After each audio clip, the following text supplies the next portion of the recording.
सल्लल्लाहु अला हबीबिही मुहम्मद व आलिहि वसल्लम। सलाम हो सैयदना मोहम्मद मुस्तफ़ा सल्लल्लाहु अलैहि वसल्लम पर और आपके आले पाक पर। वेलकम करता हूं आपको आपके अपने चैनल एग्रो कंसल्टेंट ज़िया में। आने वाले नए दोस्तों से गुजारिश है कि चैनल को सब्सक्राइब कर दीजिए। आज मैं बात करूंगा कपास की पैदावार के 4 बुनियादी जुज़ के साथ। 4 बुनियादी अंसर हैं काटन की पैदावार के लिए। अगर आप कपास के काश्तकार हैं, अगर ये 4 काम आप नहीं कर रहे हैं तो फिर आप कपास की अच्छी पैदावार तो दूर की बात, कपास की फसल को पाल ही नहीं सकते। और यही वजह है कि हर साल हमारे काश्तकार कपास की पैदावार में नाकाम हो रहे हैं। ये 4 बुनियादी जुज़ क्या हैं? सबसे पहला जुज़ जो है वो ज़मीन की तैयारी में है। चिज़ल प्लो या गहरा हल। अगर आप चिज़ल प्लो या गहरा हल नहीं चलाते तो आप कपास की अच्छी पैदावार नहीं ले सकते। कपास की फसल 1 फुट या 1.5 फुट पे जाकर रुक जाती है, उसे जलसाओं की बीमारी का हमला होता है और वो तबाह हो जाती है।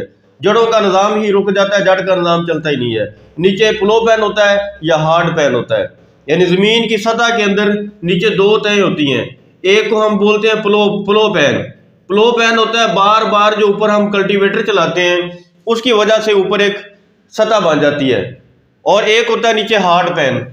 हार्ड पैन में कुछ खाद्य जज्ब हो जाती हैं, जैसे फॉस्फेट्स है। हम जितनी भी फास्फोरस देते हैं ज़मीन में फिक्स हो रही होती है, तो ये 2 तह बन जाती हैं जिनमें से पौधे की जड़ नहीं गुजर रही होती।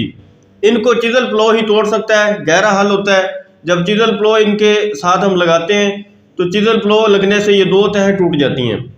जब तक ये 2 तह टूटेंगी नहीं, कपास के पौधे की जड़ गहरी होती है, ये गंदम की तरह छोटी जड़ वाला पौधा नहीं है। इसकी टैप रूट जब तक ग्रो नहीं करेगी, कपास की पैदावार नामुमकिन है, पौधा चल ही नहीं सकेगा। तो चिज़ल प्लो के बगैर आपने कपास काश्त नहीं करनी। बेड पे जो दोस्त कपास काश्त करते हैं वो चिज़ल प्लो के बगैर भी काश्त कर सकते हैं, क्योंकि बेड की मिट्टी नरम होती है, वहां पौधे की जड़ नीचे तक चली जाती है। दूसरा क्या है? दूसरा बहुत बड़ा फैक्टर है जो मैं आज आपको बताने जा रहा हूं, वो है ट्राइकोडर्मा का। ट्राइकोडर्मा बेसिकली एक माइक्रोबियल प्रोडक्ट है। ट्राइकोडर्मा की वजह से जलसाओं के जो मसाइल आते हैं, कपास की फसल पे जलसाओं का जो मसला आता है वो कंट्रोल। ये फफूंदी कोश हमारे पास एक सोल्यूशन है, हयातियाती है, ऑर्गेनिक है और ये बायो टेक्नोलॉजी का एक प्रोडक्ट है। ट्राइकोडर्मा बेसिकली माइक्रोबियल सोल्यूशन है। इसकी वजह से क्या होता है कि जड़ से लेकर पौधे के पूरे जवान होने तक जो बीमारियां आती हैं फंगस की, 99% ये उनको कंट्रोल कर जाता है। खास तौर पर फ्यूजेरियम का जो मसला आता है, फ्यूजेरियम की वजह से जो जुलसाव आता है, फ्यूजेरियम की वजह से शुरू में पौधा उगता नहीं है, बीज का उगाव नहीं होता। फ्यूजेरियम की वजह से पौधा उगने के बाद जल जाता है। फ्यूजेरियम की वजह से 1 फुट के बाद फसल रुक जाती है। फ्यूजेरियम की वजह से 3-4 फुट पे फसल रुक जाती है। फ्यूजेरियम की वजह से जलसाव नुमा कैफियत पैदा हो जाती है। तो ट्राइकोडर्मा अगर आप कपास को नहीं देंगे तो जलसाव या जड़ की बीमारियां जो हैं जितनी भी फंगस की, वो आप कंट्रोल नहीं कर सकते। ये हमारी एक बुनियादी ज़रूरत बन चुका है। तीसरी क्या चीज़ है? Waste decomposer. वेस्ट डिकम्पोजर के बारे में मैं आपको बता दूं, कपास की फसल को वेस्ट डिकम्पोजर के बगैर हम लंबे अरसे तक नहीं चला सकते, क्योंकि हमारी ज़मीनों में बाकियात होती नहीं है। एक तो यह है कि फसल की बाकियात को ज़मीन के अंदर ही तल्फ कर दे, और गोबर या वेस्ट डिकम्पोजर जैसे रूढ़ी है या पोल्ट्री मनोर है वो इस्तेमाल करें। आप किसी भी तरह का नामियाती मादा ज़मीन में इस्तेमाल करें और बार बार वेस्ट डिकम्पोजर दें। वेस्ट डिकम्पोजर का 2 तरह से फ़ायदा मिलता है। एक तो ये हमारी फसल को नामियाती मादा या माहौल फराहम कर रहे होते हैं, दूसरा उसकी जड़ की ग्रोथ में बड़ा रोल प्ले करते हैं, और तीसरा क्या है कि ज़मीन नरम होती है इनके इस्तेमाल करने से। चौथा आ जाता है बायो फर्टिलाइज़र। बायो फर्टिलाइज़र के बगैर कपास में हमने आपको चैलेंज किया हुआ है कि आप नहीं चल सकते। उसकी वजह यह है कि फास्फोरस सॉल्युबलाइजिंग बैक्टीरिया होते हैं मोस्टली बायो फर्टिलाइजर में। नाइट्रोजन फिक्सिंग बैक्टीरिया होते हैं, जिंक मोबिलाइजिंग बैक्टीरिया होते हैं, पोटाश मोबिलाइजिंग बैक्टीरिया होते हैं। तो ये बैक्टीरियल ब्लेंड होते हैं। आप राइजोफास के नाम से हमने एक प्रोडक्ट लॉन्च किया हुआ है। राइजोफास के रिजल्ट दोस्तों ने देख ही लिए है।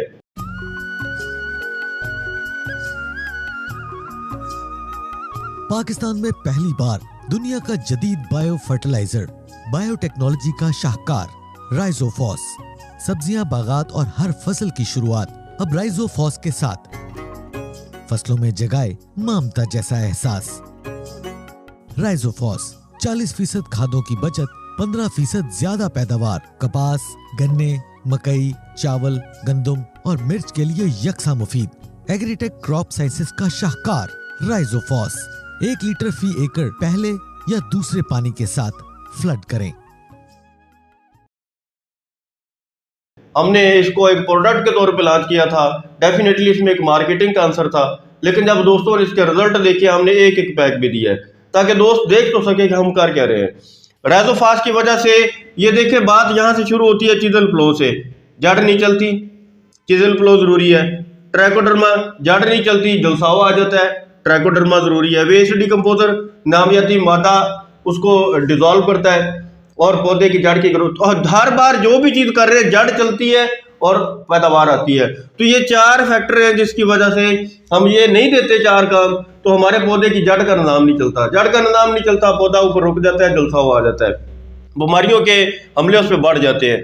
ट्राइकोडर्मा के बारे में मैं आपको 2-3 काम की बातें और भी बता दूं। न्यूट्रिएंट्स जिसमें कैल्शियम, ये सेकेंडरी है, बेसिकली सेकेंडरी न्यूट्रिएंट है, मैग्नीशियम है, इसी तरह सल्फर है, ये इनको भी मोबिलाइज कर रहा होता है पौधे के अंदर, इनको भी मोबिलाइज कर रहा होता है। ये सेकेंडरी जो न्यूट्रिएंट्स हैं इनको भी मोबिलाइज कर रहा होता है ट्राइकोडर्मा। ये एक बायो फर्टिलाइजर भी है, जलसावा की बीमारी भी नहीं आने देता, फ्यूजेरियम की बीमारी भी नहीं आने देता, और जो सेकेंडरी एलिमेंट्स हैं इनको भी ये मोबिलाइज कर रहा होता है। इसी तरह बायो फर्टिलाइजर में राइजोफास फास्फेट सॉल्युबलाइजिंग बैक्टीरिया का रोल प्ले करता है, तो इसकी वजह से मोबिलाइजेशन बढ़ जाती है। एंड क्या होता है कि पौधे की ग्रोथ बेहतर होती है और बीमारी का हमला उस पर नहीं होता।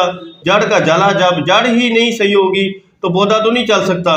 ये 4 बुनियादी फैक्टर है कॉटन में हमारी नाकामी के, तो इनके बारे में हम ज़्यादा से ज़्यादा अवेयरनेस क्रिएट करने की कोशिश कर रहे हैं। हमने आजकल एक मुहिम चलाई हुई है, क्योंकि हर साल हम कपास की दुनिया में बैठ जाते हैं, हर साल हमारी कपास की फसल हमें नाकाम कर देती है, ये कैश क्रॉप है। अब यहाँ पर ये एक सवाल और भी पैदा होता है, अखराजात बढ़ नहीं जाएंगे इतना कुछ जब हम करेंगे? जी बिल्कुल आपकी बात सही है, लेकिन ज़रा कैलकुलेशन करके देखा करें, सिर्फ अखराजात को ना देखा करें। फॉर एग्जांपल हम राइजोफास एक पैक दे रहे होते हैं 1500 रुपए का, ट्राइकोडर्मा हम दे रहे हैं 1000 से 1500 रुपए का, 2 से 3 पैक ट्राइकोडर्मा के लगते हैं, को 2-3 हज़ार बन जाता है। राइजोफास 1500 का है, तो ये वेस्ट डिकम्पोजर है, चिजल फ्लो है, अखराजात टोटल भी मिला लें ये 7000 रुपए की रेंज में आपके अखराजात बनते हैं। 1 मन कपास की कीमत है, और फायदा कितना होता है, आपकी दुगनी पैदावार हो जाती है। जिधर आप 50 मन थे आप 70 से 75 मन पे चले जाते हैं, जिधर आप 70 मन पे जाने का प्लान करते हैं आप 100 मन पे चले जाते हैं। हाँ जी, अब ये भी एक बहुत बड़ा सवाल है कि 70 मन पे कैसे जाएंगे, 100 मन पे कैसे जाएंगे? जब ये करेंगे तो फिर जाएंगे ना, जब ये नहीं करेंगे तो फिर कैसे जाएंगे? फिर वही 20-25 मन पे रहेंगे आप। और जब आप अपने पौधे का फासला कम रखेंगे, 6-6 इंच पे 9-9 इंच पे पौधे लगा देंगे, तो डेफिनेटली 20 मन या 25 मन ही ले सकेंगे। हम कहते हैं 1.25 फुट से 2 फुट पे पौधे का फासला रखें, ये चीज़ें इस्तेमाल करें। 8-10 हज़ार भी आपका खर्चा आता है तो आपको 70 से 80 हज़ार रुपये, 1 लाख रुपए एकड़ में प्रॉफिट आता है। पर ये कमेटी है आपकी, ये कमेटी डालनी होती है हमने, यानी इस एक ही खेत में आप 7-8 हज़ार 10 हज़ार का खर्चा करके 1 लाख से 1.5 लाख रुपए एक्स्ट्रा मुनाफा ले रहे होते हैं। दोस्तों कैलकुलेशन किया करें, अखराजात को सिर्फ ना देखें। अगर अखराजात की बात होती तो कोई भी बंदा टनल फार्म ना लगा रहा होता, कोई भी बंदा टनल फार्म में खीरे ना लगा रहा होता। जब टनल फार्म वाला खीरे लगाता है तो उसका खर्चा 2-2 लाख रुपए आता है। वो 2 लाख रुपए क्यों लगाता है? क्योंकि उसको 5 लाख रुपए मुनाफा आता है, उसमें 2 लाख पे 3 लाख रुपए मुनाफा आता है, वो इसलिए 2-2 लाख रुपए लगा रहे होते हैं। तो आप 5-7 हज़ार इसलिए लगाएंगे कि आपको 1 से 1.5 लाख रुपए अदाफी मुनाफा मिलेगा। भाई खर्चा करेंगे तो मुनाफा मिलेगा ना, खर्चे को ही ना सिर्फ देखा करें, प्रॉफिट को भी देखा करें। अल्लाह ताला आपका हामी नासर हो। शुक्रिया किसान, शुक्रिया पाकिस्तान, वस्सलाम।